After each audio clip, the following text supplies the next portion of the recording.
కాంగ్రెస్ పార్టీని మరీ ముఖ్యంగా గుంపు మేస్త్రిని ఆకాశానికెత్తడానికి గుంపు మీడియా నానా పాట్లు పడుతుంది. మున్సిపల్ ఎన్నికల్లో హస్తం పార్టీ వీపు విమానం మోత మోగించినా కుట్రలు ఆపడం లేదు.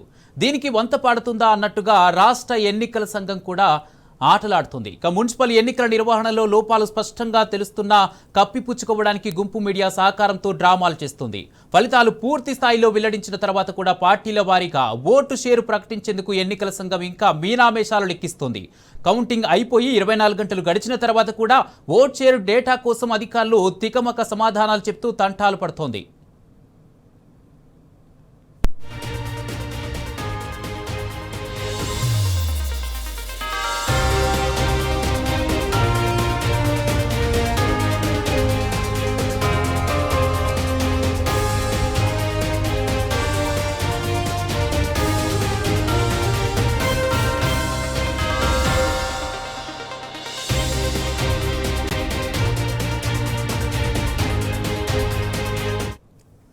ఇంకో దారుణం ఏంటంటే ఆ నెపాన్ని సెంటర్ ఫర్ గుడ్ గవర్నెన్స్ పై నెట్టేసేందుకు రాష్ట్ర ఎన్నికల సంఘం ప్రయత్నం చేస్తుందంటే జనాలను ఎంత మాయ చేస్తుందో అర్థమవుతోంది.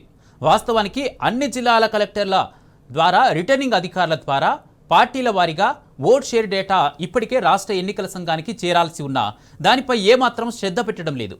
పార్టీల వారీగా ఓట్ షేర్ డేటాను ఇప్పటి వరకు వెల్లడించకపోవడంపై రాజకీయ విశ్లేషకులు విస్మయాన్ని వ్యక్తం చేస్తున్నారు. ఇది ముమ్మాటికి నిర్వహణా లోపమేనని అభిప్రాయపడుతున్నారు. దీనికి ఎన్నికల సంఘమే బాధ్యత వహించాలంటూ హెచ్చరిస్తున్నారు. మొత్తం 2700 నుంచి 3000 వరకు ఉన్న వార్డులు డివిజన్లలో పోలైన ఓట్ల వివరాలను 24 గంటలైనా వెల్లడించలేని అసమర్థతలో ఉందా ఎన్నికల సంఘం? ఇదే అనుగుణంగా గుంపు మీడియాతో అబద్ధపు ప్రచారాలు చేయిస్తున్నదా? గుంపు మీడియా ఈసీతో కలిసి గుంపు మిస్త్రీ కుయుక్తులు పన్నుతున్నాడా?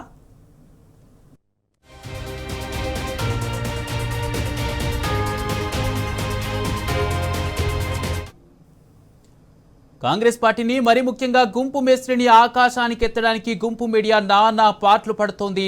మున్సిపల్ ఎన్నికల్లో హస్తం పార్టీ వీపు విమానం మోత మోగించిన కుట్రలు ఆపడం లేదు. దీనికి వంత పాడుతుందా అన్నట్లుగా రాష్ట్ర ఎన్నికల సంఘం కూడా ఆటలాడుతోంది. మున్సిపల్ ఎన్నికల నిర్వహణలో లోపాలు స్పష్టంగా తెలుస్తున్నా కప్పిపుచ్చుకోవడానికి గుంపు మీడియా సహకారంతో డ్రామాలు చేస్తుంది. ఇదే అంశానికి సంబంధించి పూర్తి అప్డేట్స్ మా ప్రతినిధి కిరణ్ అందజేస్తారు.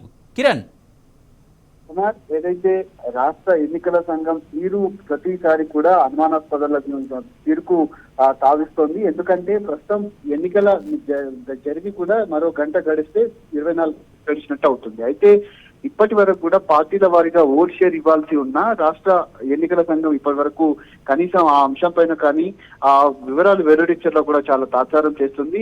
పూర్తి స్థాయిలో ఎన్నికల రిటర్నింగ్ అధికారులు కావచ్చు, జిల్లా ఎన్నికల అధికారి వెంటనే అక్కడ ఉన్నటువంటి పోలైనటువంటి ఓట్లు కావచ్చు, వాటన్నిటిని కూడా సైన్డ్ కాపీ అనేది రాష్ట్ర ఎన్నికల సంఘానికి పంపిస్తుంది. ప్రస్తుతం నిన్న సాయంత్రం నుంచి ఎన్నికలు అయిపోయిన సమయం నుంచి మొదలుకొని ఇప్పటి వరకు మనం అడుగుతున్నప్పటికీ కూడా, మీడియా అడుగుతున్నప్పటికీ కూడా కనీసం రాజకీయ పార్టీలకు కావచ్చు లేదంటే మీడియా కావచ్చు ఇవ్వటంలో కూడా అలసత్వం ప్రదర్శిస్తోంది.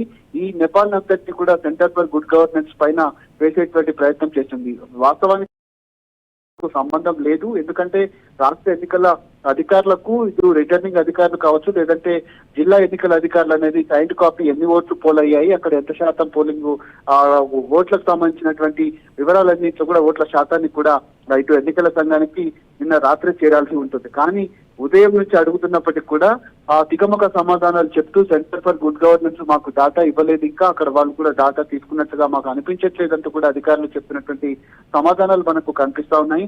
అటు రాష్ట్ర ఎన్నికల కమిషన్ కావచ్చు, అందులో ఉన్నటువంటి అధికారులను కూడా కలిసేటువంటి ప్రయత్నం అయితే చేశాము. పూర్తి స్థాయిలో ఎన్నికల పోలింగ్ కు సంబంధించిన ఎన్ని ఓట్లు పార్టీల వారీగా ఇవ్వాల్సినటువంటి ఓట్ షేర్ ఏదైతే ప్రస్తుతానికి ఎన్నికల సమయంలో అసెంబ్లీ ఎన్నికల్లో కావచ్చు, పార్లమెంట్ ఎన్నికల్లో కావచ్చు, ప్రతి ఎన్నికల్లో కూడా వాళ్ళకంటూ ఒక డాటాను కూడా పూర్తి స్థాయిలో తీసుకునేందుకు వాటిని క్రోడీకరించేందుకు అధికారులకు ప్రత్యేకంగా ఒక కొత్త అధికారుల బృందం అనేది ఉంటుంది. కానీ ఇప్పటి వరకు కూడా పూర్తిగా అడుగుతున్నప్పటికీ కూడా ఆ వివరాలు కూడా పూర్తి స్థాయిలో ఇవ్వట్లేదు. గుంపు మీడియా కూడా ఏదైతే కొంతమంది ఇప్పటి వరకు ఆ డాటా అఫీషియల్ గా రాష్ట్ర ఎన్నికల సంఘమే ఇవ్వకపోగా వాళ్ళు స్వతహాగా రాసుకొని పేపర్లలో ప్రకటనలు ఇచ్చుకొని పూర్తిగా రాష్ట్ర ప్రజల్లోకి తప్పుడు సమాచారాన్ని వెళ్లించే విధంగా రేవంత్ రెడ్డి కావచ్చు, అటు ముఖ్యమంత్రికి సంబంధించినటువంటి కొత్త అనుకూల వర్గం ఏదైతే ఉంటుందో, మీడియా ఉంటుందో, అవి కూడా ఆ ప్రకటనలు కూడా చేసినటువంటి సందర్భాలు అయితే మనకు కనిపిస్తా ఉన్నాయి.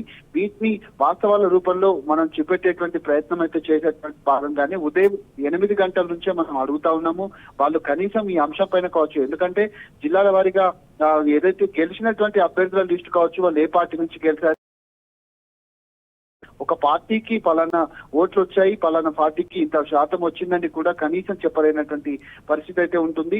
ఈ రాష్ట్ర ఎన్నికల సంఘం వ్యవహారం అంతా కూడా ముందు నుంచి కూడా జిల్లాల్లో ఎన్నికల సందర్భంగా కావచ్చు, పోలింగ్ కౌంటింగ్ కు సంబంధించినటువంటి వివరాలు కూడా అక్కడ కొన్ని గొడవలు అయితే జరిగాయి. ఆ గొడవల పైన కూడా పట్టించుకున్నటువంటి పాపానైతే పోలేదు.